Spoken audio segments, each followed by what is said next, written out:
Hello and welcome back to the All Around Growth Podcast, a show that provides insight and tools to build the life and homestead of your dreams. My name is Rob Kaiser and I am your host.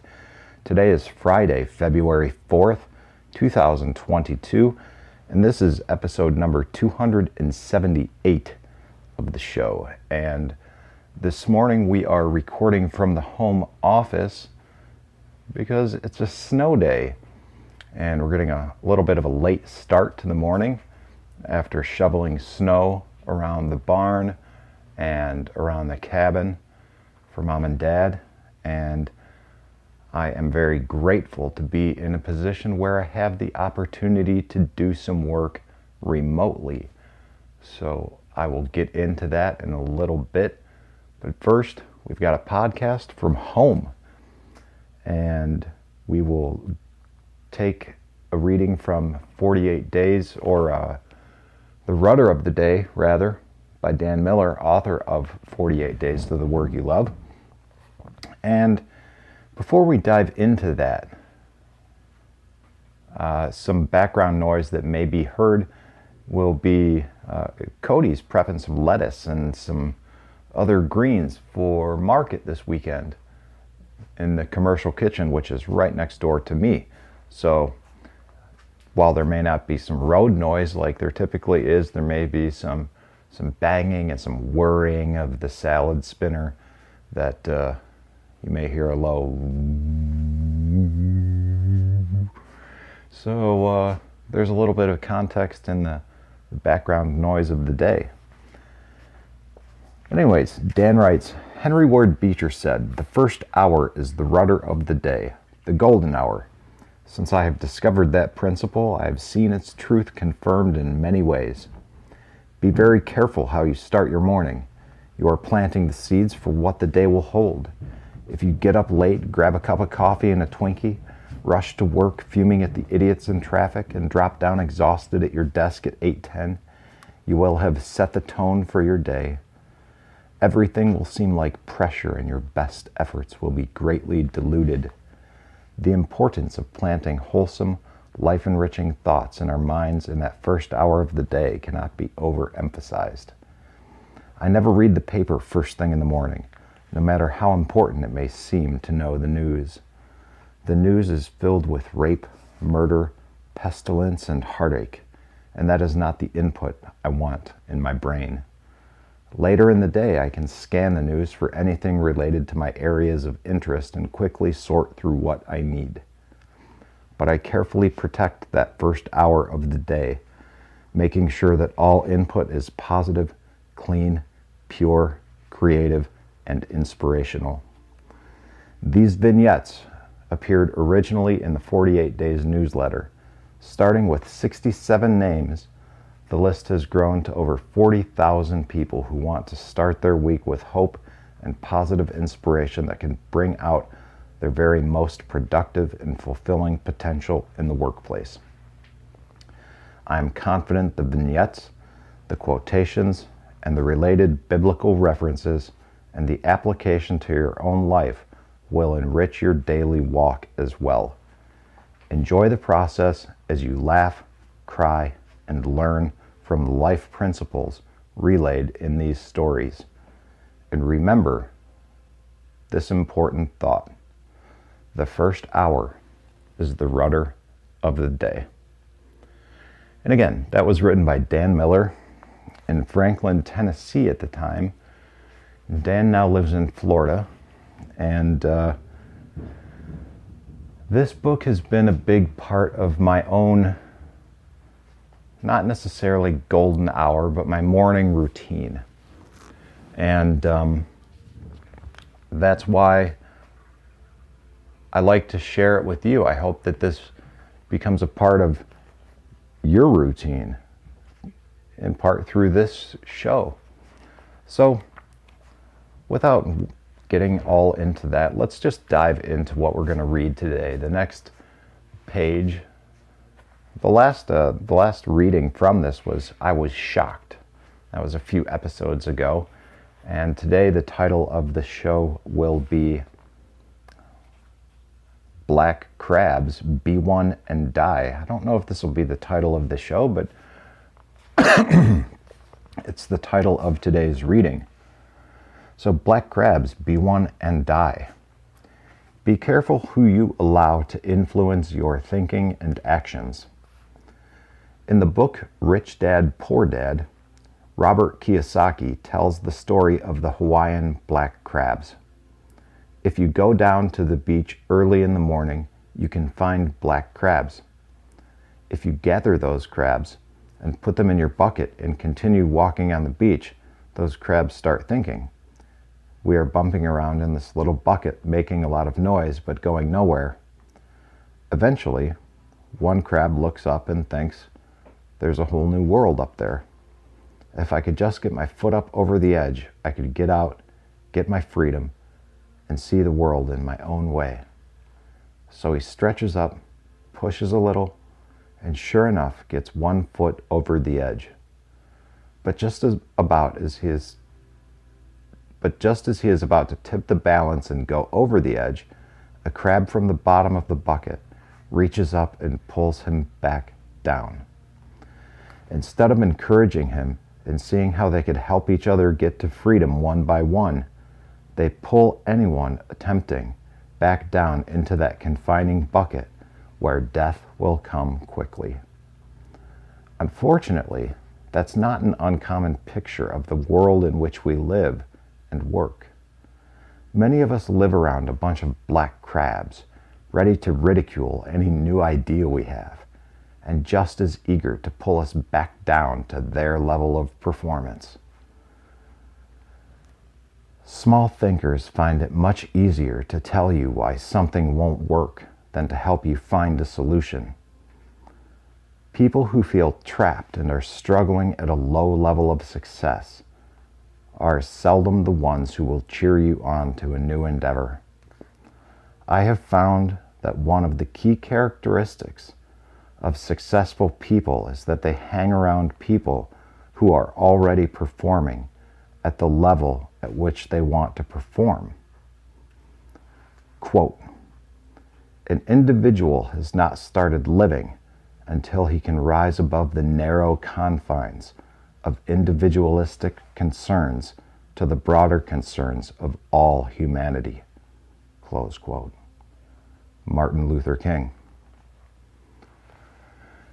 In Killers of the Dream, Lillian Smith wrote, we in America and men across the earth have trapped ourselves with that word equality, which is inapplicable to the genus man. I wish we would forget it, stop its use in our country, let the communists have it. It isn't fit for men who fling their dreams across the skies. It is fit only for a leveling down of mankind. There will be naysayers and whiners.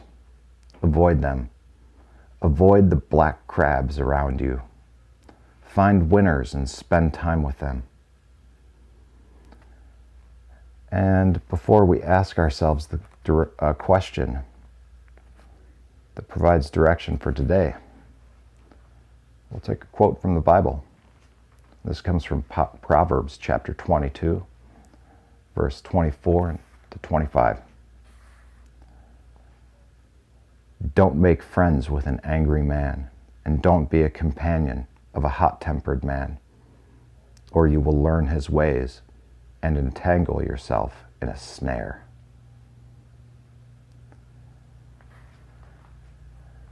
So ask yourself, who are the black crabs in your life? And how can you avoid them or move on?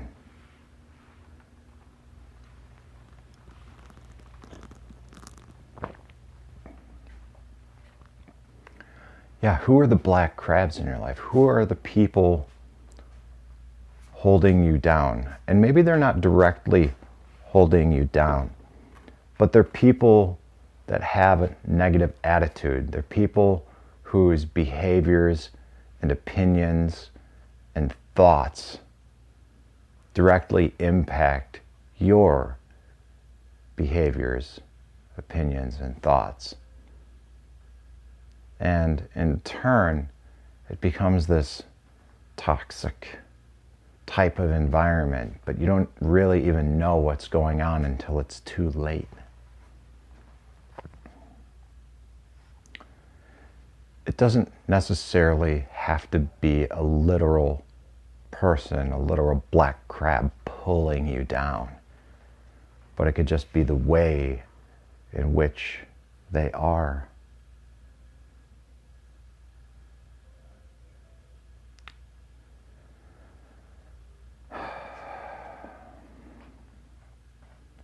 There's a lot in this. Every day when I read something new from one of these little vignettes, as Dan calls it, there's something new. There's something new in the 48 Days Eagles community on the regular. There are some members of the audience here that I've connected with through there. There are members in other audiences of other content creators that I'm connecting with now there. I do believe that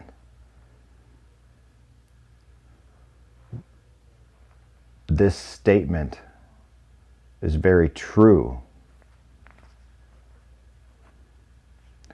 Quote, I have found that one of the key characteristics of successful people is that they hang around people who are already performing at the level at which they want to perform.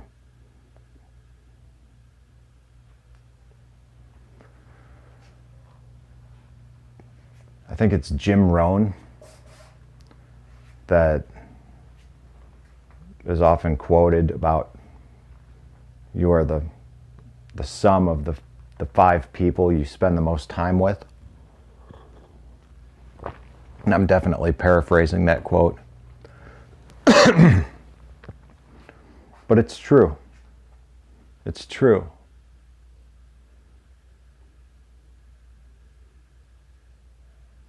There have been times in my life where I've known that to be true and have spent time doing that. There have been times where I have not.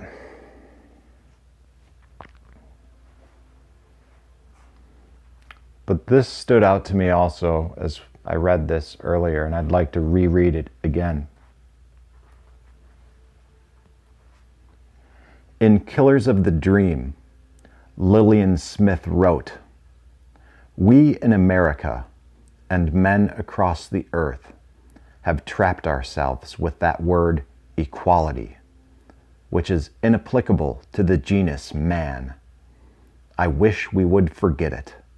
Stop its use in our country. Let the communists have it. It isn't fit for men who fling their dreams across the skies. It is fit only for a leveling down of mankind." The reality is we aren't equal. We're all different. We are all unique. We're all individual creatures of the infinite creator, God. And that's the beautiful thing in life. Because of our uniqueness, we are not the same. We are not equal. But in order to become better, to achieve our goals and aspirations, in order to level up in life, it's important to find a community of people who can facilitate that. One way that you can do that is through the small group that's forming on Telegram, t.me/allaroundgrowth. Another way that you can do that is through the 48 Days Eagles community. I'll link to that in the show notes as well. Another way that you can do that is through involvement with your local farmers market.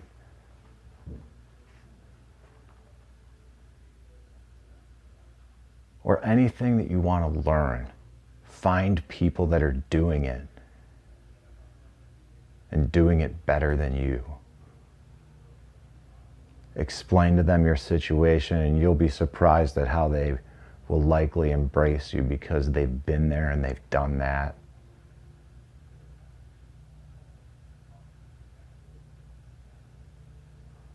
And people who you want to work with will embrace you because they also want to see you succeed. The ones that don't, stay away from them.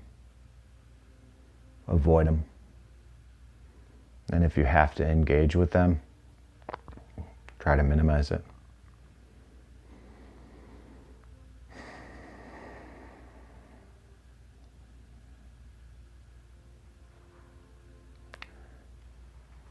Pausing, guys, getting distracted, looking out the window.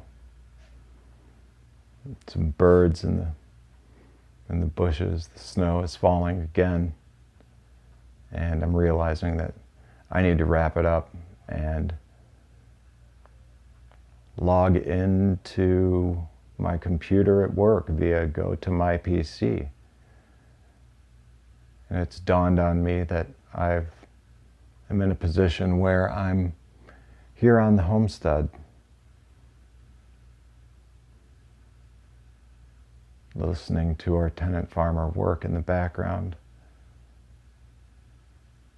get ready for the markets and deliveries of all the online orders that have been generated through our partners over at Yellow House Cheese. I'll link to that too so you can learn more about what's going on. And somehow or another in this life, I've created an opportunity where I can do exactly this. Look out at the snow.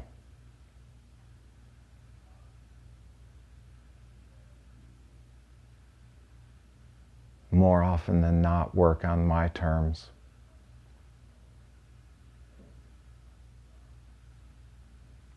While we build and develop the homestead here.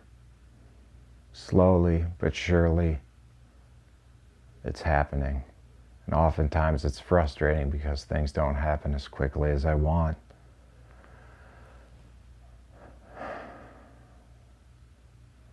But that's all part of the journey. Learning patience, learning understanding, learning to be content with what we have.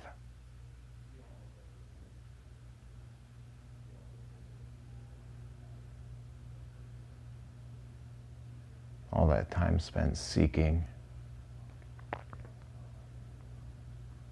is time not spent in the present moment appreciating what we already have. When we think about it,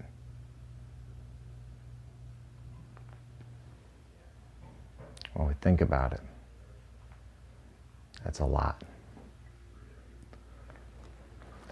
So guys, I would encourage you to do that today, is just pause wherever you are in the snow or whatever kind of weather you're experiencing when you're listening to this right now. Just pause.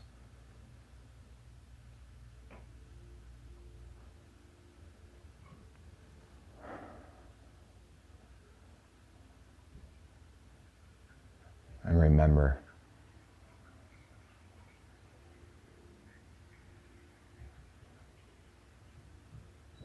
even the smallest prayer of thank you is a good prayer. This is Rob Kaiser, and thank you.